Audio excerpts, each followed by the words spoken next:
આજની ધર્મકથા. પ્રણામ. ધર્મકથા અંતર્ગત આપણે પૂજ્ય રવિસાગરજી મહારાજ એમના ચરિત્રને અત્યારે વાગોળીએ છીએ. ગાય છે ને જમવા બેસે ને, વાપરવા બેસે આખા દિવસમાં, રસ્તે રજડતી ક્યાંયથી પણ જે મળે એ ખાય, ચરવા જાય, એને બધું જ ચાલી જાય. અને એ બધી જ વસ્તુઓને એ પોતાના ગળાની નીચે એક કોથળી હોય એની અંદર સાચવીને રાખે. સાંજ પડે એટલે એ કોથળીમાંથી બધું બહાર કાઢે અને એક એક કરીને એને બહાર કાઢી અને એને ચગડવાનું શરૂ કરે. અને ચગડતા ચગડતા એ ખોરાકને પાચન કરાવવાની દિશામાં એ અગ્રીમ બને.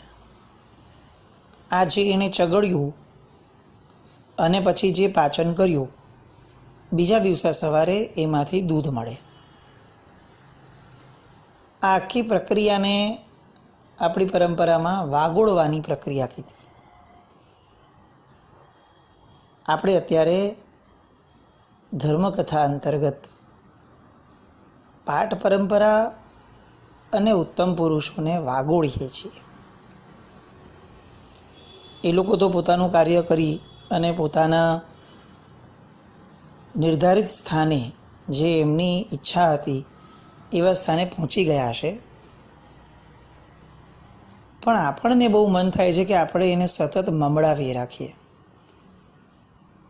અને એમને આ જે આપણે વાગોળીએ છીએ, મમડાવીએ છીએ, એના કારણે ક્યારેક જેમ ગાય કચરો ખાઈને પણ દૂધ આપે છે, એમ આપણે એવું ઈચ્છીએ કે આ ઉત્તમ પુરુષોની કથાનકોને વાગોળતા વાગોળતા આપણામાંથી પણ સુકૃત નામનું દૂધ નીકળે,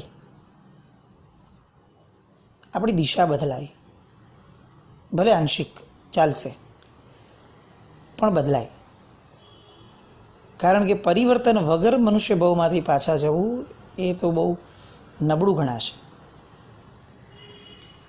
પૂજ્ય રવિસાગરજી મહારાજને વાગોળવામાં હજી એમના ઘણા મુદ્દાઓ આપણાથી રહી ગયા છે અને રહી જશે જ. કોઈ પણ મહાપુરુષને આંશિક ન્યાય સિવાયની એક પણ પ્રક્રિયા કરવા આપણે સમર્થ નથી, કારણ કે એમની ઉત્તમતા ગાવામાં આપણો પન્નો બહુ ટૂંકો પડે છે. રવિસાગરજી મહારાજના જીવનમાં અનેક શ્રાવક શ્રાવિકાઓ હજારોની સંખ્યામાં પૂજ્યશ્રીથી પ્રભાવિત પણ થયા અને પરિવર્તનને પામ્યા. આપણે આવું દાવાથી કહી શકીએ કે પરિવર્તનથી પામ્યા હશે, કારણ કે પૂજ્યશ્રી જે સમયે વિદ્યમાન હતા એ સમયે સંવેગી સાધુ ભગવંતોનો જ તૂટો હતો, તો સંવેગી શ્રાવકો ક્યાંથી હશે? અને એવા સમયમાંથી સંવેગી શ્રાવકો જે રીતે પૂજ્યશ્રી તરફ આકર્ષાયા અને પોતાના જીવનની અંદર વૈરાગ્યની ધારા, ગુરુ બહુમાનની ધારા જે વહાવી, એનો બધો શ્રેય પૂજ્યશ્રીની શુદ્ધિને જાય છે. આપણે બહુ પહેલાં ધર્મકથામાં એક શ્રાવિકાનું કથાનક લીધું હતું, ગંગા શેઠાણી કર્ણાવતીના. આજે આપણું શત્રુંજય તીર્થ એની જે સંભાળે છે આણંદજી કલ્યાણજી પેઢી, એના મૂળમાં કેટલાક વ્યક્તિઓ, મૂળ મુખ્યતયા કસ્તુરભાઈ લાલભાઈ, આ રવિસાગરજી મહારાજે જે ગંગા શેઠાણીને પોતાની શુદ્ધિ વગેરેથી આવર્જિત કર્યા હતા, એ ગંગા શેઠાણીના 3 દીકરાઓ, શેઠ લાલભાઈ, શેઠ મણિભાઈ અને શેઠ જગાભાઈ. આ લાલભાઈ એટલે કસ્તુરભાઈ શેઠના પિતાશ્રી, અને ગંગા શેઠાણી ગંગાબેન બા એટલે લાલભાઈના મમ્મી. આ ગંગાબેન શેઠાણીએ પૂજ્યશ્રીની નિશ્રામાં ઉપધ્યાન પણ કર્યા છે. સમેત શિખરજી આબુ આદિ તીર્થોના રક્ષણ માટે પોતે લાલભાઈને પ્રેરણા કરી અને મોકલ્યા છે. અને આ જે ખુમારી પ્રગટી લાલભાઈને મોકલવાની તીર્થરક્ષા માટે, એના મૂળમાં પૂજ્ય રવિસાગરજી મહારાજના પ્રવચનો. બીજા અનેક ગુરુ ભગવંતોથી ગંગાબા ખૂબ પ્રભાવિત હશે જ, કારણ કે ધર્મ એમની નસ નસમાં હતો. પણ રવિસાગરજી મહારાજના જીવનની અંદરના મુખ્ય નામોની અંદર એક આ ગંગાબાનું નામ આવે.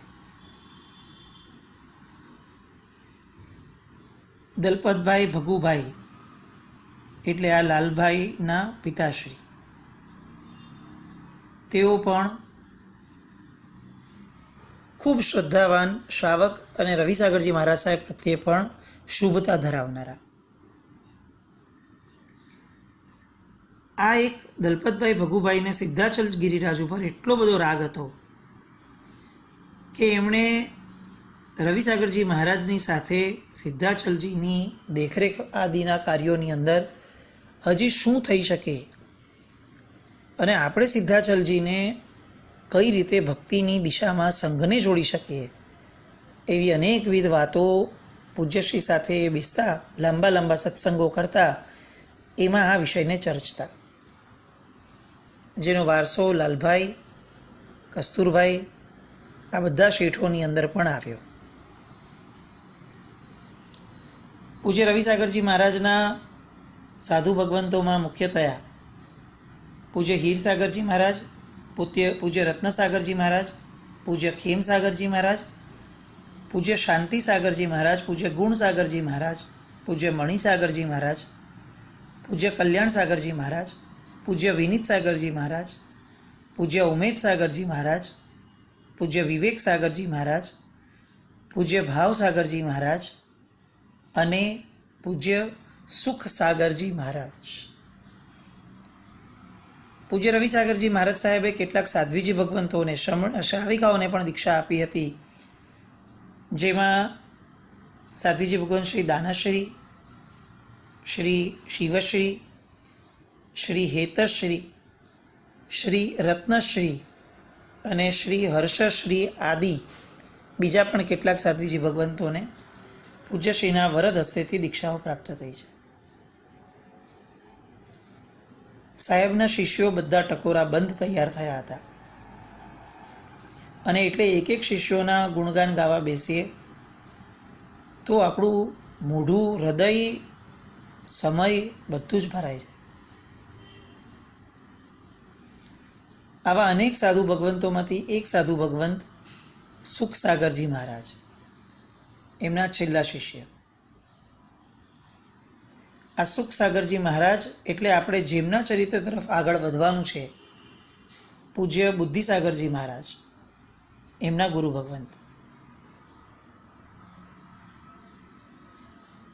આ સુખસાગરજી મહારાજની હારે અનેક સાધુ ભગવંતો થયા. એમાંથી એક સાધુ ભગવંતો એટલે પૂજ્ય રવિસાગરજી મહારાજના શિષ્ય. આ સાધુ ભગવંતની વાત એવી આવે છે કે સાહેબને ખ્યાલ આવ્યો, પોતે કાળધર્મ પામવાના હતા એના આગલા જ દિવસે, કે મારે હવે બહુ ઝાઝો સમય કાઢવાનો નથી, અને એટલે સાહેબે તરત જ પોતાની સ્ફૂર્ણા પ્રમાણે એમની પાસે કેટલાક પુસ્તકો હતા પ્રિન્ટ કરેલા, જે વાંચવા માટે સાહેબ લાવ્યા હતા. એ પુસ્તકો એમણે એક શ્રાવકને આપ્યા. શ્રાવકે પૂછ્યું કે મને કેમ આપો છો? તો કે છે બસ એમ જ. એની પછીથી એમની પાસે કેટલાક કપડાં વગેરે હતા, એ એમણે બીજા એક શ્રાવકને આપ્યા. એટલે શ્રાવકે પૂછ્યું કે સાહેબ કેમ અમને? તો કે બસ એમ જ. અને ત્યારે શ્રાવક પૂછે છે કે સાહેબ કંઈ બહારગામ જાઓ છો? તો કે હા, હું એવા ગામ જાઉં છું કે જે ગામ જવા માટે દરેક જણ તલપાપડ થતું હોય છે અને અમૃત તુલ્ય એવો પ્રસાદ હું ચાખવા જાઉં છું. પેલા ભાઈને આશ્ચર્ય થયો. સાહેબ તો નીકળી ગયા. રાત્રે સાંજના સમયે ફરી પાછા પોતાના ધ્યાન વગેરેમાં લાગી ગયા. આ ભાઈ કેટલાક શ્રાવકોને લઈને પહોંચ્યા કે સાહેબ આવું કેમ બોલીને ગયા, આવતીકાલે સવારે ક્યાં વિહાર હશે ભગવાન જાણે. અને એટલે લઈને ગયા તો જોયું કે સાહેબ તો ધ્યાનમાં બેઠા છે. અને તરત જ આ લોકોએ એમ થયું કે આ ધ્યાનમાં બેઠા છે, આપણે એમની તબિયત વગેરે જોવું જોઈએ, ચેક કરવું જોઈએ. અને આ લોકો જે ચેક કરવા જાય ત્યાં તો પૂજ્યશ્રીને કાળ ધર્મની અવસ્થામાં એમણે જોયા. એ જ ધ્યાન અવસ્થામાં સાહેબ બેઠા બેઠા કાળ કરી ગયા. એમની બાજુમાં કેટલાક ગ્રંથો વગેરે પડ્યા હતા. એની ઉપર એક અલગથી છૂટું પાનું દેખાયું. એટલે પાનું આ લોકોએ વાંચવા માટે કાઢ્યું. અને જેવું આ પાનું જોયું એટલે ખબર પડી કે એ પુસ્તકમાં મરણના સંસ્કારની વિધિનું ઉલ્લેખ હતો. કેવું ગજબ મૃત્યુ લાગે, કેવું નિરાતનું, કેવું શાંતિનું અને કેવું નિશ્ચિંતતાનું મૃત્યુ. પોતે જ પોતાનું બધું પ્લાનિંગ કરીને જવાનું. ઇવન પૂજ્ય રવિસાગરજી મહારાજના ચરિત્રમાં પણ આ વાત આવી હતી કે સાહેબે પોતાની પાસે રહેલા કેટલાક પુસ્તકો વગેરે શ્રાવકોને આપી દીધા અને એક બે કપડાં વગેરે હતા એ પણ એમણે ભણાવવાનું ચાલુ કરી દીધેલું. આપણને એમ થાય કે કેવા ખાખી પુરુષો હશે આ બધા ગુરુ ભગવંતો કે જેમનો પરિગ્રહ કેટલીક મિનિટોની અંદર જ પૂરો થઈ જાય. સાધુતાની કેવી એમની અંદર ખપીતા હશે, કેવો ખપ હશે સાધુતાનો કે લેશ માત્ર પરિગ્રહ વગર અચાનક પણ મૃત્યુ આવે તો પણ પોતાની સાધુતા સાથે એકબંધ તૈયાર બેઠા હોય. આવું નિર્ગ્રંથપણું એ આ ગુરુ ભગવંતોની અદ્ભુત લાક્ષણિકતા ગણાય.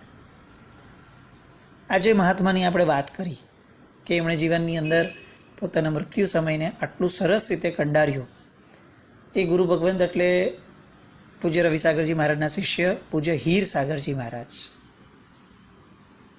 દરેક મહાત્માના કંઈક ને કંઈક આવા વિશેષ લક્ષણો સાથે એમણે એવા બધા તૈયાર કર્યા હતા ગુરુ ભગવંતોને. પૂજ્ય ભાવસાગરજી મહારાજ, બધા જ મહાત્માઓના જીવન એટલા પવિત્ર કે આપણને એમ થાય કે બસ આપણે એમના ચરિત્રોને ન્યાય આપતા જ રહીએ.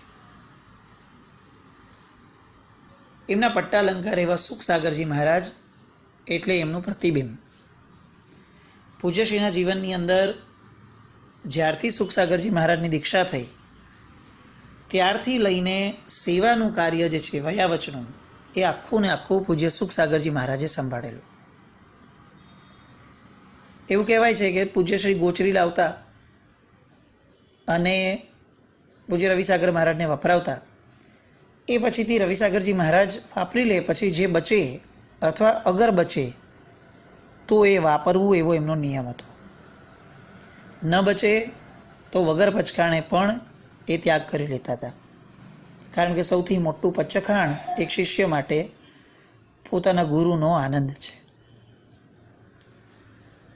વયાવચ કેવી જીવનભર માટે દીક્ષા લીધા પછી છેક છેલ્લી ક્ષણ સુધી પૂજ્ય રવિસાગરજી મહારાજનું સ્થંડિલ ફક્ત અને ફક્ત સુખસાગર મહારાજનો અધિકાર હોય એ રીતે પડછાયાની જેમ રહી અને સ્થંડિલ પરઠવવા છેક એમના છેલ્લા ક્ષણ સુધી એ કાર્ય એમણે બજાવ્યું. સાહેબની પડખે રહી એમની તમામ નબળી પડો આરોગ્યને લગતી એમાં સતત એમની હિત ચિંતા કરી અને રાતભર જાગીને પણ પૂજ્યશ્રી માટે એમણે જે વયાવચ કરી હતી. એવું કહેવાય છે કે સુખસાગરજી મહારાજ એમના છેલ્લા શિષ્ય હોવા છતાં પૂજ્ય નેમસાગરજી મહારાજ જેટલે અંશે જેટલું પૂજ્ય રવિસાગરજી મહારાજને આપીને ગયા એ બધો જ વારસો સુખસાગરજી મહારાજને મળ્યો વગર કાંઈ પણ આદાન પ્રદાને, શબ્દોના. ગુરુની ભક્તિ બધું જ આપવા સક્ષમ છે. આનું એક જ્વલંત ઉદાહરણ એટલે પૂજ્ય સુખસાગરજી મહારાજ, રવિસાગર મહારાજનું પ્રતિબિંબ. એમનો જન્મ પાટણ શહેરની અંદર થયો. વિસાપુરવાડ જૈન શ્રાવક અત્યંત ગુણિયલ એવા આલમચંદજી એ એમના પિતા, અને સુશ્રાવિકા જઠાઉબાઈ એ એમના માતા. સંવત 1907ની અંદર શ્રાવણ સુધી 14ના દિવસે પૂજ્ય બુદ્ધિસાગર મહારાજના ગુરુ ભગવંત એવા પૂજ્ય સુખસાગર મહારાજનો જન્મ થયો. ઉચ્ચના ગ્રહો લઈને જન્મ્યા હતા. એટલે જ્યોતિષીઓ બાકીને ગયા હતા કે આ બાળક ભવિષ્યની અંદર એવા શુભ કાર્યો કરશે કે વિશ્વની અંદર પોતાના નામને અમર કરશે. સાકળચંદ એવું નામ પડ્યું. લાડકોડથી ઉછેરવા લાગ્યા. પૂર્વભવના સંસ્કારો એટલે એવું નિર્મળ બાળપણ ગયું કે ક્યાંય કોઈને હેરાન કરવાની વાત નહીં. કોઈ માતા પિતાને એમના કારણે, એમની ઉંમરના બાળકોને પણ પોતાના કારણે તકલીફ થાય એવું એક પણ વર્તન પૂજ્યશ્રી તરફ નહીં. શિક્ષણની અંદર પણ પોતે એ જ ગામઠી શાળામાં ભણ્યા. એટલી તીક્ષ્ણ બુદ્ધિ હતી કે જેટલું ભણવાનું શક્ય હતું એ બધું જ ત્યાં રહીને એમણે તરત ભણી લીધું. અને વિનયપૂર્વક ગ્રહણ કરેલી શિક્ષા હોય એટલે સ્થિર પણ થાય અને શુભ ફળ પણ આપે. વિનય વિના ગ્રહણ કરેલી વિદ્યાને આસુરી સંપત્તિની વિદ્યા કીધી છે. આજે આપણે બધા ધર્મગુરુ પાસે ગયા હોઈએ કે વિદ્યાગુરુ પાસે, સ્કૂલમાં આપણે જાણીએ છીએ કે વિનય એ કદાચ આપણી લાઈફમાં સૂટ થાય એવો શબ્દ જ નથી. આપણી કમનસીબી છે કે આપણા બધાના જીવનની અંદર એટલી બધી સ્વચ્છંદતા અને તોછડાઈ કે વિનય ગુણને આપણે કેળવી જ નથી શકતા. અને આ પૂજ્ય સુખસાગરજી મહારાજ બાળપણથી, સાકળચંદ બાળક હતો ત્યારથી વિનય ગુણને અત્યંત ગંભીરતાપૂર્વક ધારણ કરતા હતા. પિતાશ્રીની સાથે રવિસાગરજી મહારાજ પાસે ભણવા જતા, અને એ પછીથી આદત પડી ગઈ એટલે ધાર્મિક શક્તિઓને પ્રાપ્ત કરવા માટે પણ રવિસાગરજી મહારાજ સાહેબ પાસે જવાનું ચાલુ કર્યું. આજીવિકાની અંદર જોડાયા. પિતાજીની સાથે જ હતા. યુવાવસ્થા હતી. મનને વશ રાખવું કઠિન હતું, પણ બાજુમાં રવિસાગરજી મહારાજનો સમાગમ હતો કે જેમણે માર્ગાનુસારીના ગુણોથી રવિસાગરજી મહારાજે આ સાકળચંદને ગુણોની સાંકળ સાથે બાંધીને રાખ્યા હતા. એવું કહેવાય છે કે માર્ગાનુસારી ગુણોની પ્રાપ્તિ વડે જ ધર્મનો પાયો રચાય છે. જેનામાં માર્ગાનુસારીના ગુણો આવ્યા હોય એને જ સમ્યક્તવાદી ગુણોની પ્રાપ્તિ કરવી સુલભ બને છે. આવા માર્ગાનુસારીના ગુણોનો એક ગુણ એટલે ન્યાય સંપન્ન વૈભવ. ન્યાય વડે લક્ષ્મીને પ્રાપ્ત કરવી. એ ગુણને આ સાકળચંદભાઈએ પ્રાણ જેવો ગણ્યો અને વ્યાપારાદી પ્રવૃત્તિની અંદર નીતિમત્તાને અગ્રિમ સ્થાન આપ્યું. ધાર્મિક પ્રવૃત્તિઓમાં પણ એટલા જ નિયમ સાથે જોડાવા લાગ્યા. જીન મંદિરે જવું, ગુરુ દર્શન કરવા જવું, ગુરુનું વ્યાખ્યાન શ્રવણ કરવું, આ બધી વસ્તુઓ એમના બહુ નિત્યક્રમની અંદર આવવા લાગી. વૈરાગ્ય શતક ભણતા હતા અને એકવાર ગુરુ ભગવાન પાસે રડ્યા અને રવિસાગરજી મહારાજને એમણે વૈરાગ્ય શતકની ગાથા સામે ચડીને સંભળાવી. સંસાર અમ્મી અસારે નત્થી શુદ્ધમ વહી વેયણા પૌરે જાણંતો ઈહ જીવો ન કોણઈ જીણ દેશીયમ ધમ્મમ.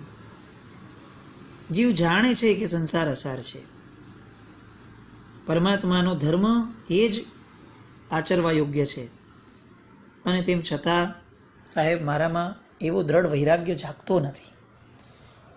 આવી સંવેદના અને વેદના રજૂ કરી. પૂજ્યશ્રીએ આશ્વાસન આપ્યું. પિતાએ કમાવા માટે બીજા દેશમાં મોકલ્યા, બીજા ગામમાં મોકલ્યા. કેટલોક સમય ત્યાં રહ્યા, પણ એમનો જીવ રવિસાગરજી મહારાજ સાહેબ સાથે ઋણાનુબંધથી જોડાયેલો, એટલે હરીફરીને ફરીથી રવિસાગર મહારાજ સાહેબ પાસે આવવાનું થયું. ત્યાંથી પાછા આવ્યા અને હું અહીંયા જ કમાઈશ, જે મળશે એમ કહીને રહ્યા. ઘરનાને ખ્યાલ આવ્યો કે આ વૈરાગી થયો છે, મનમાં કોઈ પ્રકારનો ભાવ નથી દીક્ષા આપવાનો, એટલે અનેકવિધ પ્રકારોથી, આયામોથી એને સંસારમાં ખેંચવા માટેના પ્રયત્નો કરે છે. અને આ બાજુ સુખસાગરજી મહારાજ એટલે કે સાકળચંદ પોતે જે રવિસાગર મહારાજ સાહેબની સાંકળ સાથે બંધાયા, એ સાંકળને અતૂટપણે પકડી રાખવાનો પ્રયત્ન કરે છે. એટલા બધા વ્રત નિયમો લીધા કે ઘરનાને ચિંતા થવા લાગી કે હવે આનું શું કરવું. આજુબાજુના લોકો એમને સમજાવવા લાગ્યા અને બધાએ સમજાવ્યું કે સુરત જેવા દેશમાં, શહેરમાં મોકલેલો આ બાળકને, આ યુવાનને, અને જો સુરત જેવા શહેરમાંથી પણ એ વૈરાગી થઈને જ પાછો આવ્યો હોય તો આવો કેવો વૈરાગ્યનો રંગ એના જીવનમાં હોય, અને આવા રંગને તમે ન્યાય ના આપો એ કઈ રીતે ચાલે. છેવટે ચારિત્રની જે એમની રુચિ હતી, એ રુચિએ જ એમના ચારિત્ર મૌન્ય કર્મને તોડ્યા અને કુટુંબ પાસેથી દીક્ષા ગ્રહણ કરવાની અનુમતિ મળી. મહેસાણાની અંદર સંવત 1943ના વૈશાખ સુધી છઠના દિવસે સાહેબની દીક્ષા થઈ. એ સાથે રત્નસાગરજી મહારાજ, એમની પાસે એક બીજા સુશ્રાવક કુલચંદભાઈ, એમની પણ દીક્ષા એમના ભેગા થઈ. અને આ સુખસાગરજી મહારાજ હવે પૂજ્ય રવિસાગરજી મહારાજની નિશ્રામાં એવું સુંદર જીવન જીવ્યા કે એમના અનુગામી તરીકે એમને પૂજ્ય બુદ્ધિસાગરજી મહારાજ મળ્યા. એ કેવા ચરિત્રવાન વ્યક્તિઓ અને કેવા ચમત્કારો એમના જીવનના, એ બધી વાતને પણ આપણે સ્મરતા રહીએ. ફરી એકવાર વાગોળવાની ક્રિયા રોજ કરીએ. રોજ ભલે કચરો ખાધો છે, પણ વાગોળશો તો દૂધ આવશે. જેટલી અંશે પણ શુભતા છે, જેટલી પણ શુભ ક્રિયાઓ દિવસ દરમિયાન થઈ છે, રાત્રે સૂતા પહેલાં એ સુકૃતની અનુમોદના કરીને સૂઈએ, એને વાગોળીને સૂઈએ, ઈચ્છામી સુકડમનો નાદ જન્માવીને સૂઈએ, તો કદાચ બીજે દિવસે ફરીથી સુકૃતરૂપી દૂધ આપણા જીવનમાં આવશે. આવા સુકૃતોની પરંપરા આપણા જીવનમાં સર્જાય એવી શુભ મંગલ કામના સાથે જીનાજ્ઞા વિરુદ્ધ કંઈ પણ બોલાયું હોય તો મિચ્છામિ દુક્કડમ. જૈનમ જયતિ શાસનમ.